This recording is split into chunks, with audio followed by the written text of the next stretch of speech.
Myself, MPS Sodi, retired Indian Air Force officer, and presently in running my 80 plus.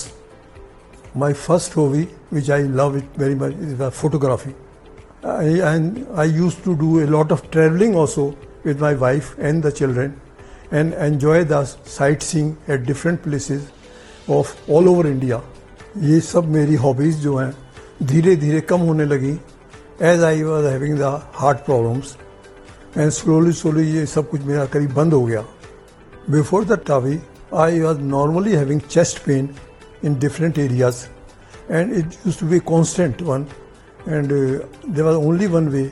I had to lie down on the bed and getting some relief, or some homeopathic medicines I used to take, but still I was having the problem.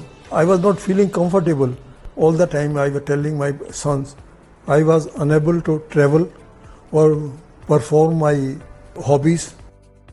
I'm Dr. Ripin Gupta, working as Senior Director Cardiology in Max Smart Hospital, Saket. Heart के 4 chambers होते हैं जो आपस में valve के साथ connected होते हैं. सबसे इम्पॉर्टेंट चैम्बर उसमें होता है लेफ्ट वेंट्रिकुलर, और लेफ्ट वेंट्रिकल से पूरे बॉडी को जो ब्लड जाता है वो एओर्टा के थ्रू जाता है और उसको गार्ड करता है वेल्व, जिसे एओर्टिक वेल्व कहते हैं. अब ये वेल्व जो होता है इसको सबसे ज़्यादा काम करना पड़ता है, और उम्र के साथ जैसे पेशेंट की एज 60-70 होती है तो ये वेल्व नैरो हो जाता है. जब ये वेल्व नैरो हो जाता है तो फिर इसके अंदर ब्लड आगे जाना मुश्किल हो जाता है. पेशेंट को सिम्टम्स होने लग जाते हैं जैसे सांस फूलना, छाती में दर्द होना, या उसको कई बार चलने पे धड़कन महसूस होना. तब इस वेल्व को हमें बदलना पड़ता है. तो कन्वेंशनल ट्रीटमेंट जो बदलने का था वो हमें एक सर्जरी करनी पड़ती थी जिसमें हम छाती में कट लगाएंगे और एक हार्ट वेल्व वहाँ डाल देंगे. तो वो पूरा बड़ी सर्जरी होती थी, 7 to 10 डेज स्टे रहता था हॉस्पिटल में. अब टेक्नोलॉजी एडवांस हो गई है तो वही चीज़ अब हम एक छोटे प्रोसीजर से भी कर सकते हैं. जैसे हम एक एंजियोप्लास्टी करते हैं, जान से हम एक कैथेटर डालते हैं, वैसे ही एक स्पेशल कैथेटर आता है जिसके ऊपर ये वेल्व लगा होता है, और इस वेल्व को हम वहाँ ले जाके पोजीशन करके इसको ठीक कर सकते हैं. इस प्रोसीजर को टावर कहते हैं, और ये 1-8 घंटे का प्रोसीजर होता है और पेशेंट को 1-2 दिन हॉस्पिटल में रुकना पड़ता है. जो पेशेंट मेरे पास पहले आए थे तो he already had angioplasty done and he came with palpitation. So at that time we did a EPRFA study and removed that palpitation problem. Then he started complaining of chest pain, and we did an angiography again thinking there is a blockage, and there was a tight blockage and it was corrected. But patient का symptom ठीक नहीं हो रहे थे. So aortic valve was getting slowly degenerating. So the first echo was not showing much in 2021 when we did it, but the repeat echo shows that the valve was becoming more narrow. So last echo which we did showed that it has now become severe aortic stenosis. So we had no blockage in the arteries left, but the patient was still having angina. So clearly it meant that this is angina is because of not blockage in the arteries but because of the aortic valve. Because of the repeated cardiac procedures done on this patient and also the age of the patient, we preferred a TAVR over a SAVR procedure. देखिए, tower procedure के लिए पहले तो हमें patient के symptoms आते हैं. Patient अगर एल्डरली पेशेंट हमारे पास आएगा और उसको चलने में सीने में भारीपन हो रहा है, चलने पे सांस फूल रहा है, या चलने में उसको पैल्पिटेशंस हो रही हैं, दे इंडिकेट कि उसके वेल्व में कोई प्रॉब्लम ना हो, तो पहले हम उनका एक ECG और इको करा के देखते हैं. अगर इको में आता है कि पेशेंट को एओर्टिक स्टेनोसिस है और वो सीवियर कैटेगरी का है, तो फिर हमें उसको आगे इवेल्युएट करना पड़ता है. उसके लिए हम देखते हैं कि is this patient a candidate for TAVI, which most of the patients are, और उसके लिए हमें एक स्पेशल तरह का CT कराना पड़ता है जिसे टावी CT प्रोटोकॉल कहते हैं.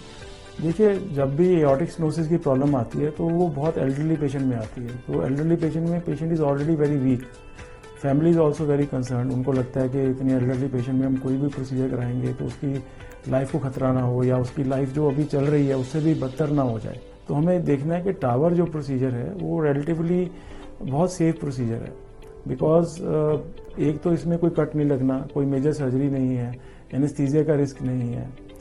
Then it has been standardized procedure. जब पेशेंट आए थे तो उनको सीवियर एओर्टिक स्टेनोसिस था, तो वेल्व का ग्रेडियंट जो होता है वो 64-65 के करीब था. जब हमने प्रोसीजर खत्म किया तो ये ग्रेडियंट 3-4 रह गया था, and result was excellent. There was no leakage in the valve. तो जब हम वेल्व डालते हैं तो हमें ये भी चेक करना होता है कि वेल्व के आसपास से कोई ब्लड लीक ना करे. तो यूजली जो हमारा वेल्व जो हमने स्पेसिफिक केस में यूज़ किया, इसमें हमने देखा कि लीकेज के चांसेस बहुत ही कम होते हैं। इस पेशेंट में practically there was no leakage in the valve, so no leakage, gradient becomes practically zero.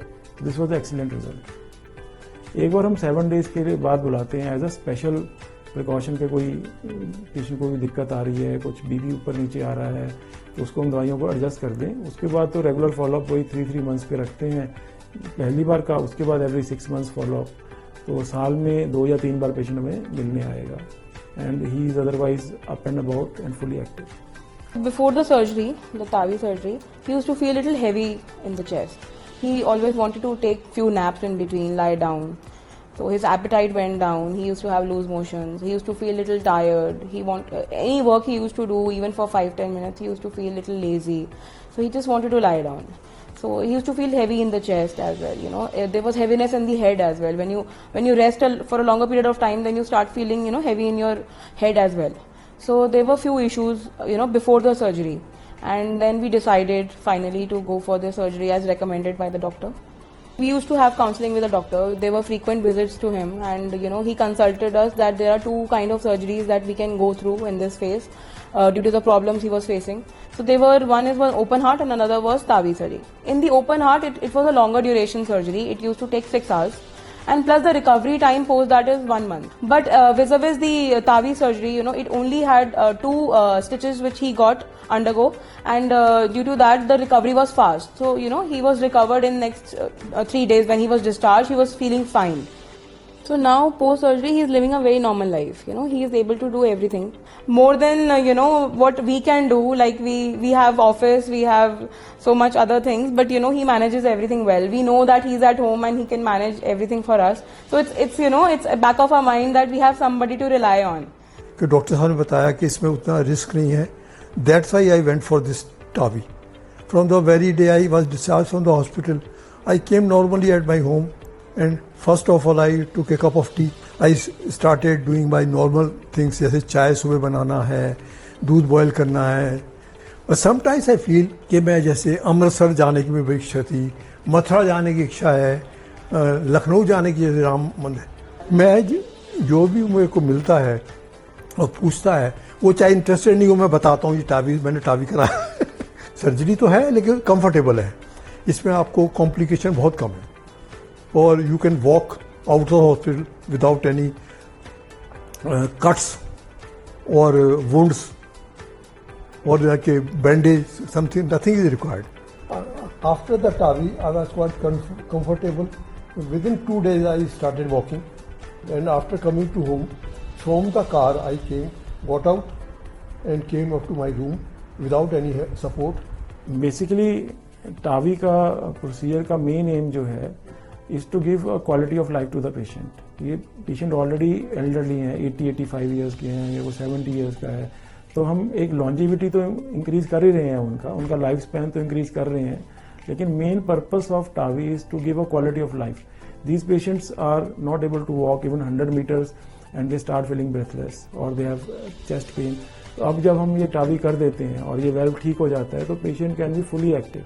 Restrictions कोई नहीं है. TAVI के बाद there are no restriction to the patient कि आप ये नहीं कर सकते, वो नहीं कर सकते. मेडिसिन में एक एस्प्रिन और एक blood thinner, dual blood thinner कहते हैं हम, जो कि हम एक स्टेंट के बाद भी डालते हैं. वही ब्लड थिनर पेशेंट को 6 महीने के लिए लेना होता है. उसके बाद हम उसको भी एक सिंगल एस्प्रिन टैबलेट पे कन्वर्ट कर देते हैं.